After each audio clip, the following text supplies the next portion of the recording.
In a world often marked by tumult, we extend our gratitude for your return to this broadcast. May this narrative offer a measure of solace and understanding in your day. Amidst these personal reflections, a persistent directive emerged. Lyhoaica's repeated insistence that a substantial offering be gathered and delivered to Anha. The sheer volume of the harvest presented a formidable challenge. The question loomed: how could such an abundance be consumed by a single individual before succumbing to spoilage? A temporary preservation was deemed necessary, a pragmatic solution quickly manifesting. CA would transport the surplus to market for sale.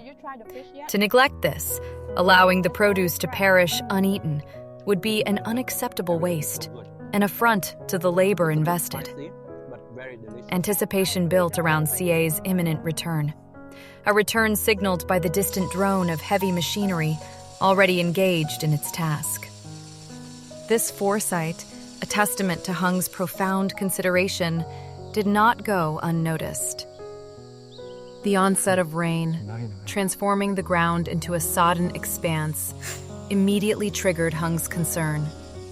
A palpable fear for the livestock's health, specifically the vulnerability of the chickens to illness, prompted his swift directive: deploy the machinery to scoop and spread sand, a deliberate act to ensure crucial drying.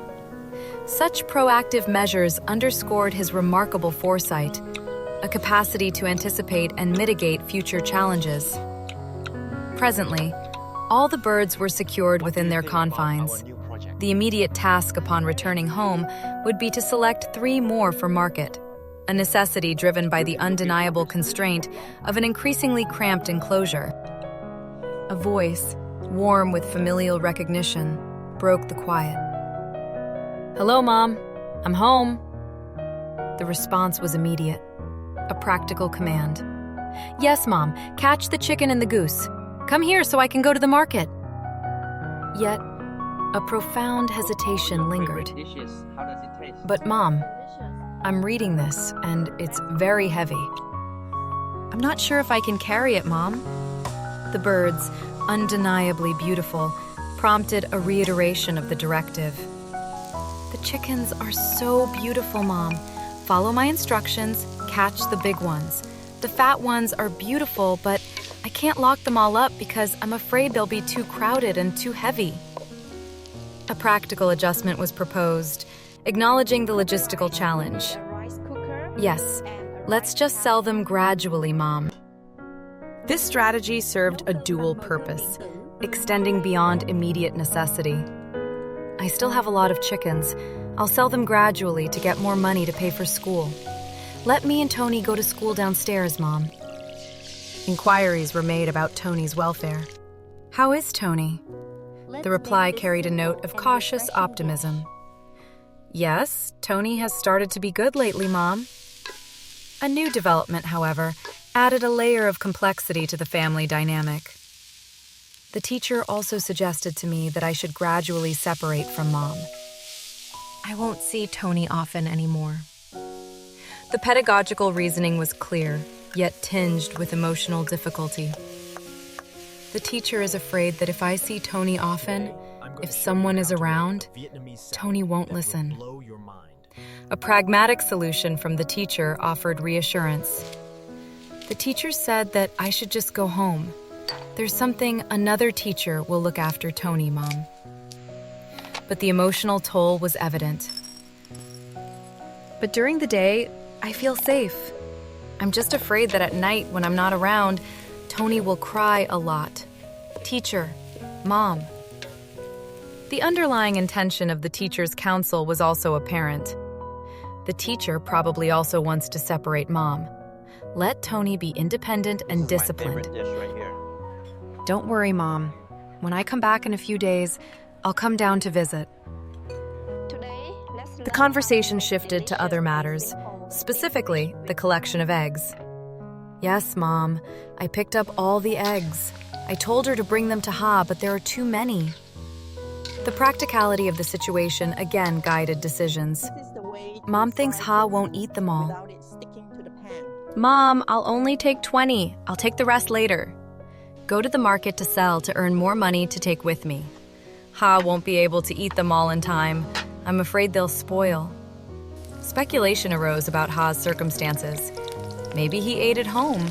Maybe he just ate at the office, Mom. Bring a portion. The assumption was he was too preoccupied for domesticity. Yes, I think he's busy. He comes home late. He probably doesn't have time to cook. He always eats out. It's better to hire someone to cook. But if you go to visit him, just bring a little gift. He'll be happier, Mom. A future gesture was contemplated. Later, I'll catch another chicken and bring it to visit him, honey. A more immediate and sensible alternative was proposed. Just bring eggs, okay? Chicken is far away, and where you live, I'm sure there's no place to cook. Just bring it. Just give him some of your eggs. That's okay. A sudden shift in tone, a moment of deep apprehension. Then a confession began. Yes, this CA, Mom doesn't feel safe either. Mom, I have something to tell you. What's the matter? The weight of a shared secret, a moral dilemma, was evident. To be honest, Hiro's mother told me not to tell anyone, but I feel guilty inside, afraid that if I don't tell anyone, when something happens, I'll regret it. The narrative intensified, revealing the clandestine visit. Hiro's mother came here, and came to your house to find you and Hiro. But she was in the middle of the week, so I couldn't see her. But she kept telling me not to tell anyone. A profound question hung in the air. Why was she absent for a while, and now she's back? Did she talk to Mom? A detailed account of their encounter followed. Yes, she also confided in Mom a lot. She said that now she knows her mistake, she regrets it a lot. She redeemed the house she mortgaged. Now she wants to come back and ask her son for forgiveness. She wants to reunite the family like before. The speaker's mother, a figure of quiet wisdom, had imparted a crucial perspective on the delicate familial dynamics. Mom also said that the decision is the hero's right. The intricate tapestry of Hiro's family history was acknowledged as a deeply personal saga, one that the speaker hesitated to unravel in excessive detail. The story of the Hiro's family, I don't want to go into too much detail. Yet, the mother's confession to the speaker offered a glimpse into a troubled past and a proclaimed desire for redemption. She confided to me that in the past, she was too harsh with her children. Now she promised never to be like that again. A glimmer of hope, tempered by lingering apprehension, permeated the speaker's thoughts. She regrets what she said. I also hope that she will change her personality. But Mom and I should be prepared because, in the past, she also pretended to be nice to me many times in front of the hero. But behind the hero's back, she treated me badly. So I still have to be careful with her, Mom. The shadow of past betrayals cast a long doubt. I'm also afraid of that. Despite the underlying suspicion, the speaker chose to convey the warning, underscoring the gravity of the situation. She told me not to say anything, but Mom still told me so I could be careful. A significant development, however, lent a measure of credibility to the estranged mother's intentions. But she redeemed the Red Book. She bragged to Mom. She was very excited. The financial specifics of this reclamation were revealed, highlighting the formidable challenge she had overcome. She said that luckily the landlord was easygoing. When she mortgaged the house, it was $600 million. Now it's $800 million. She doesn't have enough money. She still has to borrow more from her nephew, who is strong next door. Witnessing this earnest effort, a tentative hope for genuine transformation emerged within the speaker. Seeing her tell Mom, I also hope that this time she will change her personality so that the hero doesn't have to think too much about that problem, Mom. More personally, the speaker voiced a deeper aspiration. And I also hope that she will reconsider and support my love for the hero. Only then will we no longer think about anything and come together happily. The speaker's mother, in her sagacity, had conveyed a message of profound parental support to Hiro's mother. Mom also told her, "Then we will be the father and mother of the children's happiness. Then the children will decide like Mom." Acknowledging the current reality, she added, "Now I hope that the daughter-in-law doesn't exist yet." The estranged mother's awareness of the speaker's positive influence was also evident. She also said that she knows. The day she came here, she saw me buying clothes for Mom. After Hung brought them here, Mom let Mom see them, but she didn't dare to face them, because at that time, she hadn't redeemed the house yet. She was afraid Hung wouldn't forgive her. This revelation painted a poignant picture of her prior hesitation.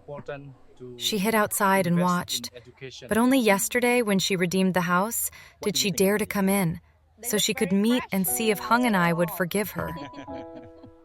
A fervent hope for her sincerity echoed in the speaker's words. "I hope that this time she will do it. According to what she said, Mom also hopes that it will be like that." The sounds of heavy machinery in the distance prompted a practical inquiry. "Yes, but what are they doing with the excavator, Mom?" The explanation clarified Hung's characteristic foresight and protective instincts. Just now, when they came to work, Hung said that when it rains, it's muddy and dirty, afraid that the chickens will get sick. So, he told the excavator to scoop up sand here to solve the problem. The chickens live here, so it's clean and dry, so they don't get sick. A moment of profound appreciation for Hung's attentiveness followed.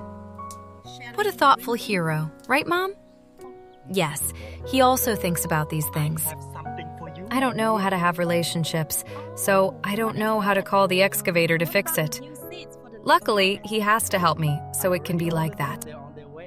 The mother's observation confirmed Hung's strategic mind.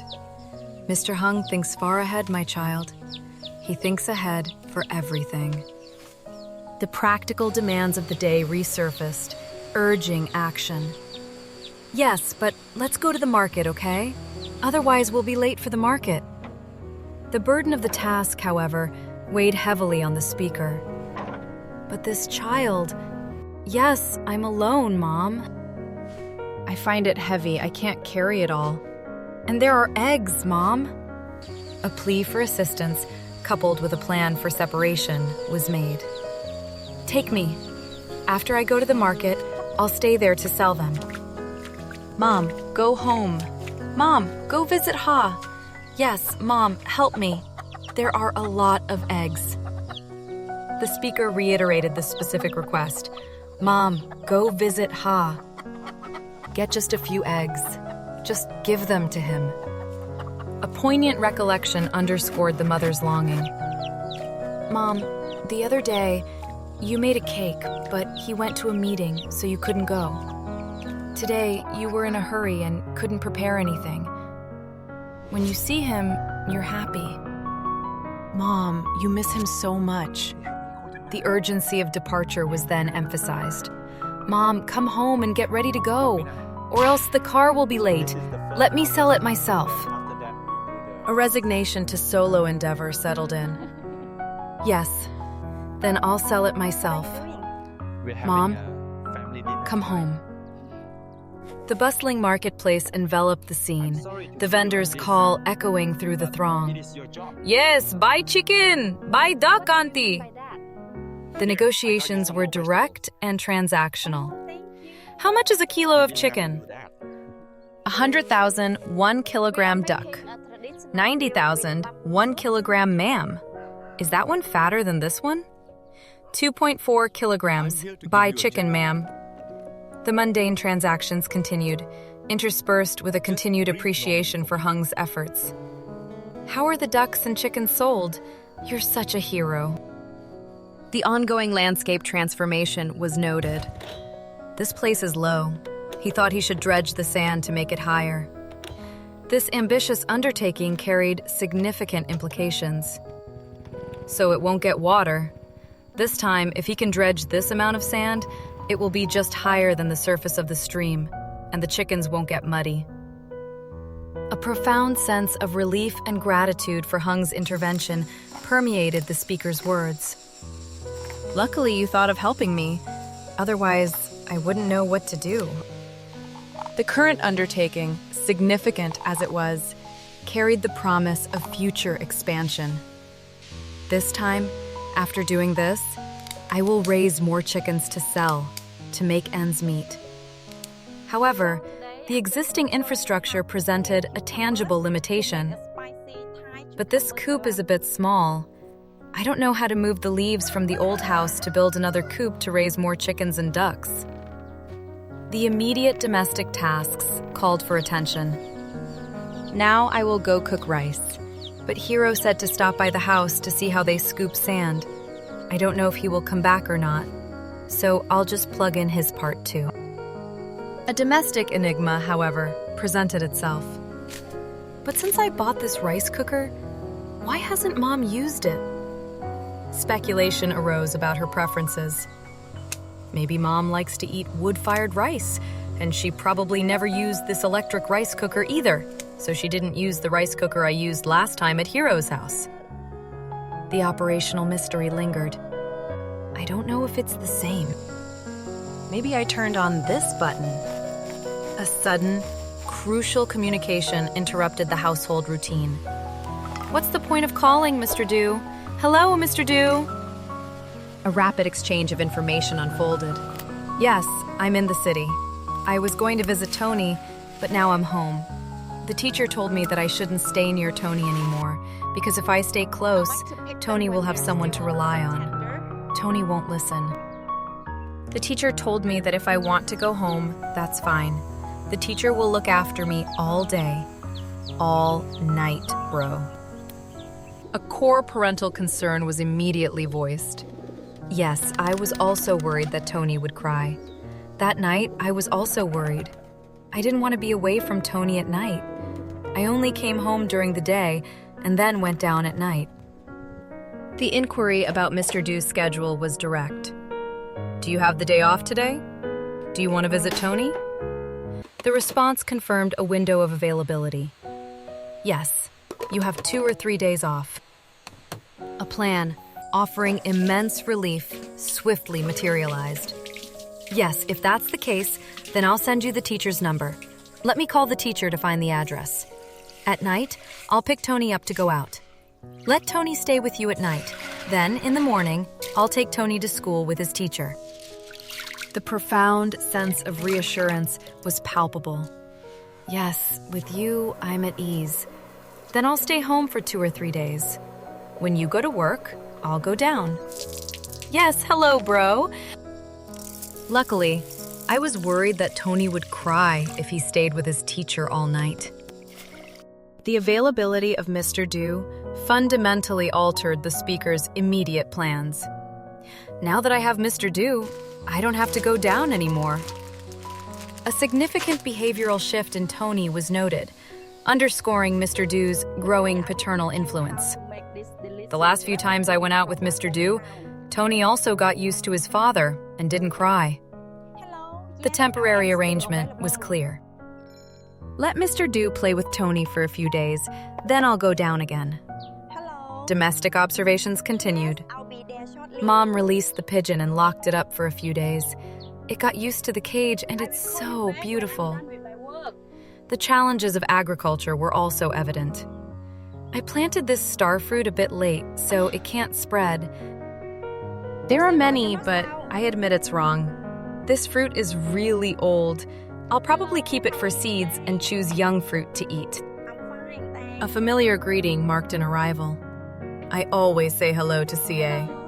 Hello, what are you doing? The response outlined immediate tasks. I'm picking some beans to eat later. Have you cooked rice yet? I just cooked rice. A culinary acquisition was announced. I bought fish. I bought a fish. I passed by the market and saw the fish was so delicious. I bought a fish for the two of us to eat. The progress of the ongoing excavation was queried. How far has the machine gone? The update was positive. Yes, it's almost done, honey. Scooping that much. That's comfortable. Yes, it's a lot. It's also convenient. The coordination of the machinery was explained. They dug the floor of the house on the other side. I asked the machine to come down and do it. The other day, I saw it was preparing to dig over there. I asked it to say, when you come back, come down here and scoop sand. The immediacy of the sand scooping operation was highlighted. Yes, scoop sand. Let me scoop it up today. I called you so you hurriedly went home from work. I haven't returned to the motel yet, changed my clothes, and hurried back here. When I got home, it was almost done. A quick assessment of the work was planned. Let me go out there. Look at this fish. Let's cook rice for later. Yes, I'll go see this amount. A profound sense of opportune circumstance marked the completion of the work. Luckily, it's convenient for the machine to do it on the other side. Thanks to them, they helped me dig it up and spread sand on it to make it less muddy for the new chickens. They're almost done scooping it up. A new challenge, however, cast a shadow of uncertainty over further excavation. Yes, I don't know if they'll help me or not. The hazard was specific and significant. Because it's right on this power line, I'm afraid the bucket will be raised high and it will discharge electricity. I'm afraid they won't dare to do it. A contingency plan was already forming. If they don't dare to do it, I'll gradually move it out. When I have time, yes, gradually move it out so it's less dirty. The focus then returned to the shared evening. Okay, I'm going to change my clothes and then we'll cook dinner together. The speaker elaborated on the shift in plans regarding Tony. Yes, I'm done. I'm going downstairs with the baby. I was also planning to go down at night, but just now, Doe called and said he had 2 to 3 days off and wanted to go in there and play with Tony. He told me to stay home, so he'll look after Tony Cho so I can stay home and do whatever I want. A clear endorsement of Mr. Doe's character was offered. Yeah, I think Doe has the responsibility of a father. Doe has a good personality and knows how to repent and care for you and Tony. The teacher's counsel regarding Tony's development was reiterated. Down there, the teacher also told me that now she wants Tony to see his mother less so that Tony can focus on studying. If the teacher is alone, Tony will listen more and see you more. The teacher's apprehension about diluted authority was emphasized. The teacher is afraid that Tony won't listen to her and it will take longer. The teacher said that I should go home and she will help look after Tony. But I'm still not at ease at night because Tony has never been away from me. The opportune intervention by Mr. Du had been a turning point. That's right, I also wanted to go down there, but when Du called and said he was free and had a few days off, he could come in and help look after me, so I stopped. The present arrangement offered respite. Today I'm staying home, so it's okay. Stay home and rest for a day or two, and then go down. After that, yes, the teacher did the right thing. I can't spoil my child. I have to let her teach me. A keen understanding of the teacher's rationale was demonstrated. Now, if I'm near Tony, he will see me and I won't listen to him anymore. Mom will defend me by my side. Yes, I think the same way. I just listened to the teacher. A commitment to personal growth was then expressed. The teacher says what I listen to. Yes, in the past, when I was down there, I didn't see Tony often.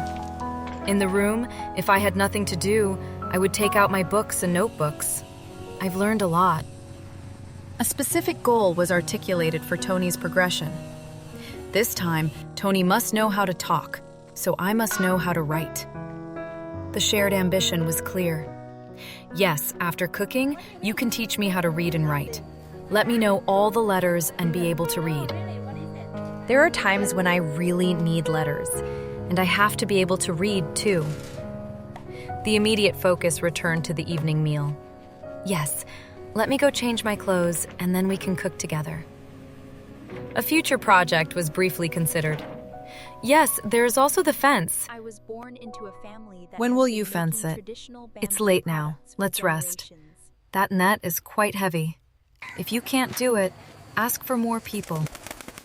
The convenience of modern appliances was acknowledged.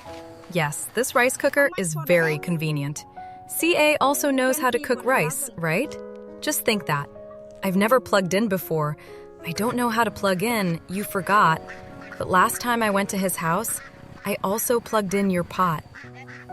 A moment of recollection clarified past experience. Oh, yes, that's right. I've eaten at home twice before, right? You also told me. The evening meal preparations proceeded. Yes, let me go light the stove and cook rice. Yes, let's eat rice. A simple pleasure was enjoyed. This bean dish is so delicious. Where did you get it? The origin of the meal was revealed, reflecting a modest agricultural effort. I planted the beans in the back, but because I planted them too late, there aren't many vines. You can't see them behind. A long-term prospect offered encouragement. They said that you only need to plant them once. Next year, the roots will grow again. Next year, they'll probably grow a lot, so you'll have beans to sell. This year, it's just enough to eat. Eat rice, honey. The efficacy of the new appliance was lauded. The rice cooked in this electric rice cooker is delicious, isn't it? It's clean. Aspirations for future domestic improvements were voiced. If I can afford it, I'll buy it. Give me another gas stove. For now, if it's difficult, just use a wood stove. When I have the means, I'll switch to a gas stove. The meal continued with appreciative comments. Invite me. It's wonderful. It's very crispy. Eat fish, honey. The fish is delicious and sweet. The quality of the fish was noted with particular satisfaction. I see they sell this fish. It's river fish. Not farmed fish, it's wild river fish. It's so delicious. The fish is sweet, but the meat is firm. The acclimatization of a new acquisition was observed. The pigeon meat seems to be familiar. Let it stay there. Hoaica, right? Yes, it's split in half. Eat it. The rare pleasure of shared commensality was savored. Have some crispy fried tofu. It's been a long time since we've sat down to eat together. I'll give you a good price. A final thought turned to the mother's journey. I wonder if your mother has gone to Ha's house yet. I also don't know today she took me to the market, and then she went to Mr. Ha's place. She must have arrived very late.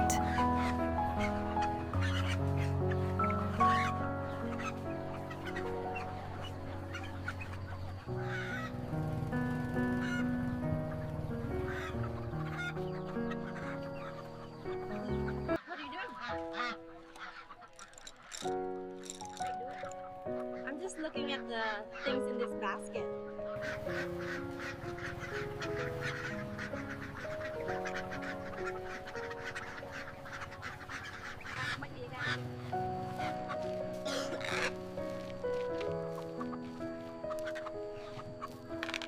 What are you doing?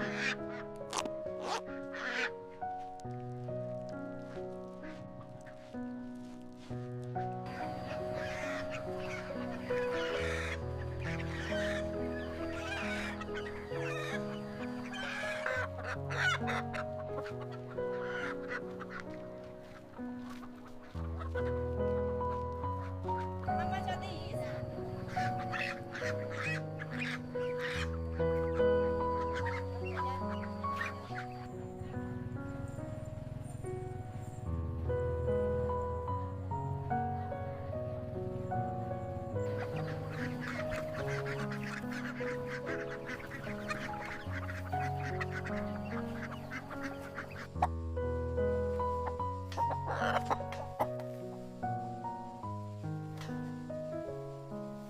This one is nice and plump.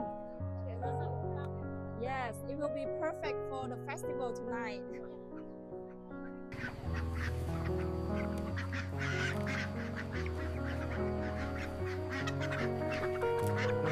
How much for this one?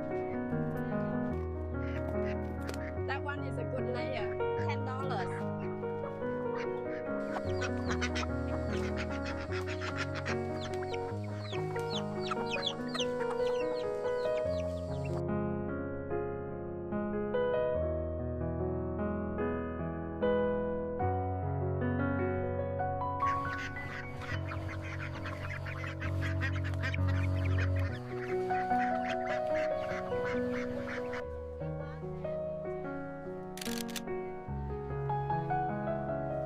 What are you doing here?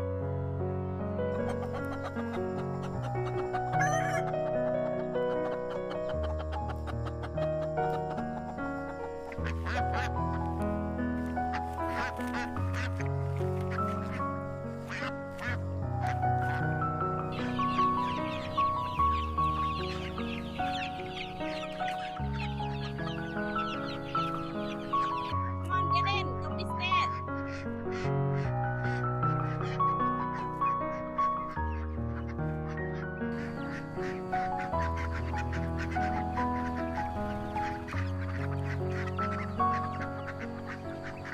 I am so sorry this happened, my little buddy. Let's get you patched up.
How much for the cabbage?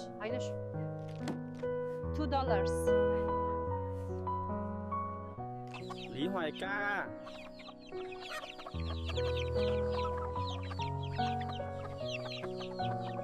We got these chickens all ready for the market.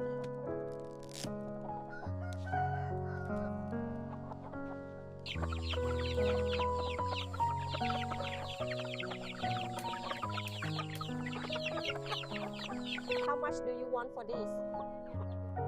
They are $20 a piece.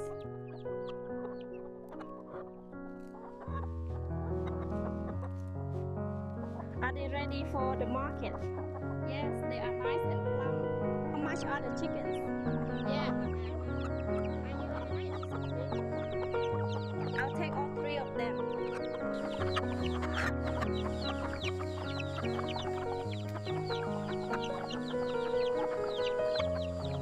Are you sure you want to sell them both? Yes, I need the money for my family. What do you think about these baskets? They look sturdy and well made. We should take these chickens to the market. Yes, they seem ready. We should sell these chickens to the butcher. I think this one will sell for a good price. Have you decided which chicken you're going to get? I'm not sure yet. Where you are at?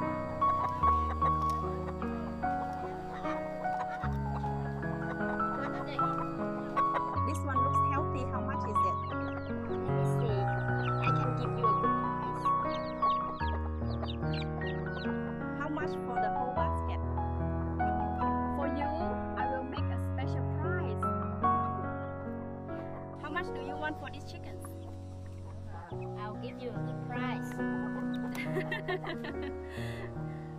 What do you think of these? They look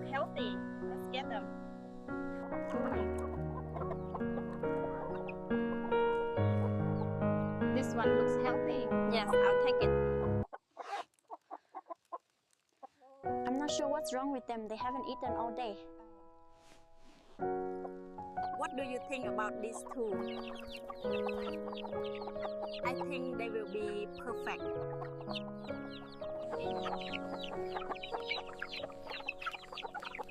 Xương bá thì cái đợt sẽ là chúng ta. Did you see the size of this one? Yes, that one looks very healthy. Yeah. This one's very strong. Look at its wings. Where did you find this one?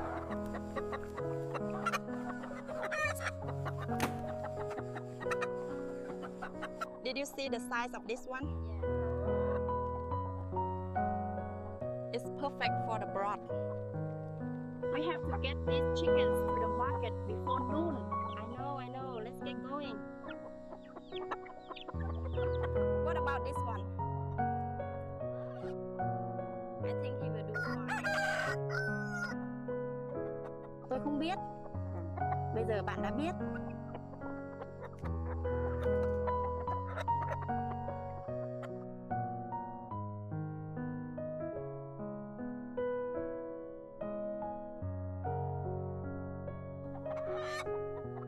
We need to sell these chickens at the market. I know, but look how small they are. What do you think of these? Yeah. They look strong. How much are you asking? It's a healthy chicken. I'm sure it's delicious. What do you think about this one? I like it. It looks healthy. Con gà này thì ông nuôi được 6 tháng rồi. 6 tháng rồi hả?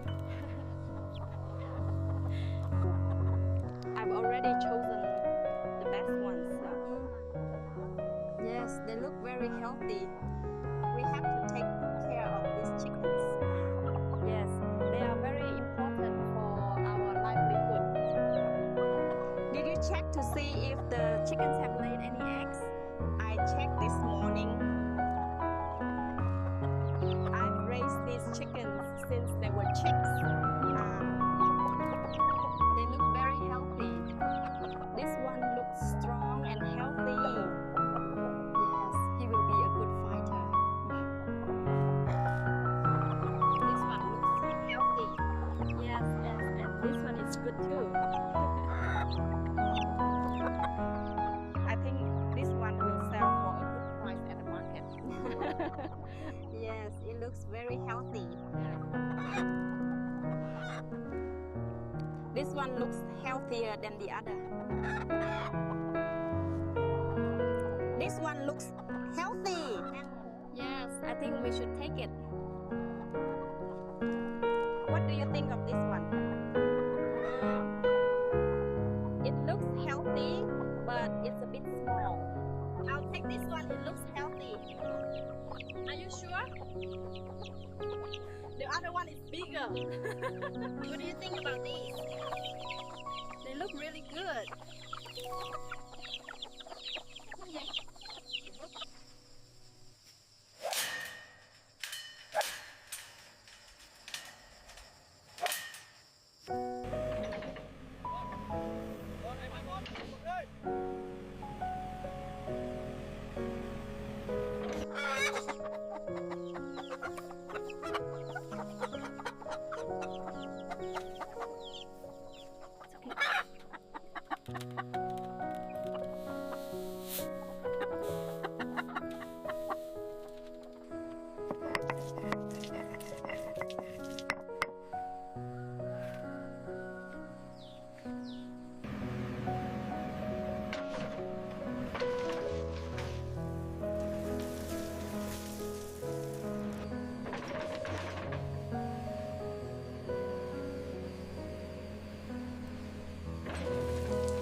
is my chicken and duck farm.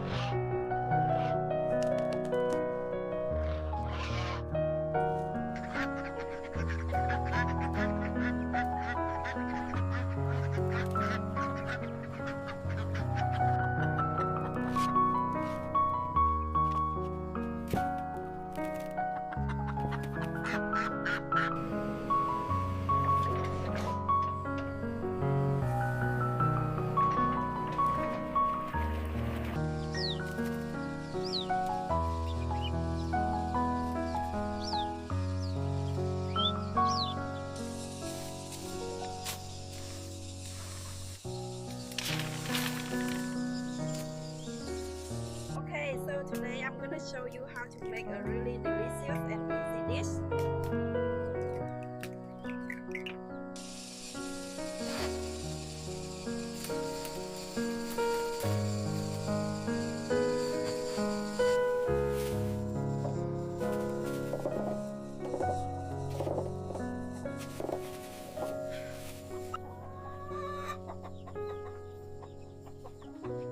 Em chào cả nhà. I have to sort these eggs before they go bad.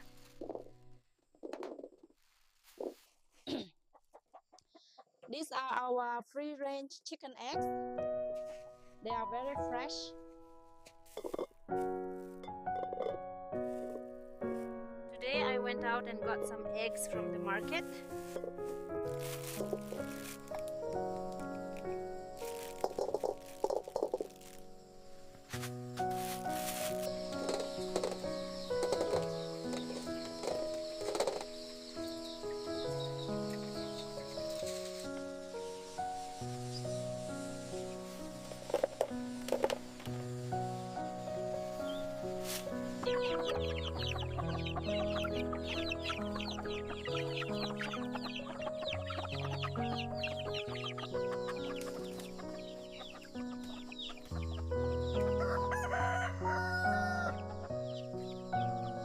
Oh, you laid an egg. Good girl.